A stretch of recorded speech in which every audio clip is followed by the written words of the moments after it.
More about living in the time of the coronavirus epidemic.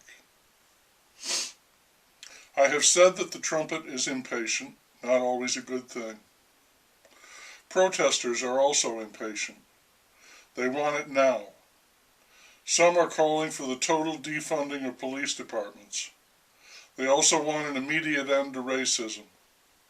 While the demands are flying, I sure as hell hope that someone calls for peace on earth. Why not? I worry about the coronavirus numbers. They seem to be significantly up all around. I worry about people getting sick and dying. And I also worry about the numbers themselves. How many were old? How many were already sick? How many were only suspected victims?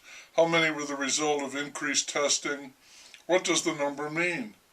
The higher the numbers, the more the government will want to limit the contagion. To do that, they must control the population, and that means back to self-quarantine, shelter in place, and, while we're at it, bid a fond farewell to the already faltering economy. It also worries me that in a failed economy, and with an impatient trumpet, the pander man could get elected, and I see that as really the bottom of the goddamn barrel.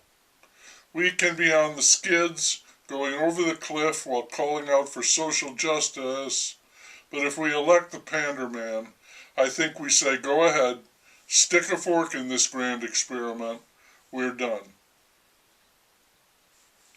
Last night we watched a show that was, to a minor degree, about Christian missionaries going into Alaska to improve the lives of the natives and to impress their religion upon them. In the process of doing this, they nearly eliminated the indigenous religions and thoroughly eradicated the cultures of the tribes. They also separated children from their families, sometimes by thousands of miles, and punished individuals who did not go along with the program. In short, in their vainglorious attempt to save these people, to civilize them, they ruined their lives and almost erased their heritage. And while I was watching this, a sad story I'd sadly heard before, of course, I started thinking about the field mouse. He is doing the exact same thing. He has that perfect colonial mentality, that he is going to save these poor savage buggers, whether they want it or not. Yes, he's going to save us, and in order to do that, he takes our most precious holding, our personal freedom. And he's also presiding over our economic destruction as well. All of this proves, once again, that the road to hell is paved with good intentions. The field mouse is blinded by his good intentions, his missionary zeal.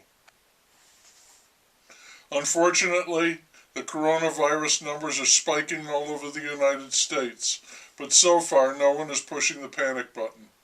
The trumpet's chief health guy is calling it his worst nightmare. I don't know what the direct result of this will be regarding the opening up procedure, whether that will proceed or slow or end and back to the dreaded lockdown. It's pretty obvious that if the numbers continue to increase, they will act to reduce or eliminate social contacts, because that will be the only way known to slow the contagion. I have a prediction to make. No, let's call it a model, since this is the year 0 CE and it's the age of models. My model is this. If the protesters take full advantage of this situation, and why would they not? This is clearly the moment of truth for them. If they get what they want, it's going to be increasingly difficult to attract desirable individuals into police work. Criminal justice will become more of a joke than ever. In addition, the cities, many of which were in bad shape anyway, teetering on the brink, with increasing poverty, homeless people rotting in the urban cores, and a declining tax base, these cities will accelerate in their decline, will run out of money, and become huge, gaping, open, festering sores. Finally, I think that the big push for racial equality and social justice will result in the increase in segregation of the races, with increased hostility as well, bad feelings all around. Of course, all of that is only a model.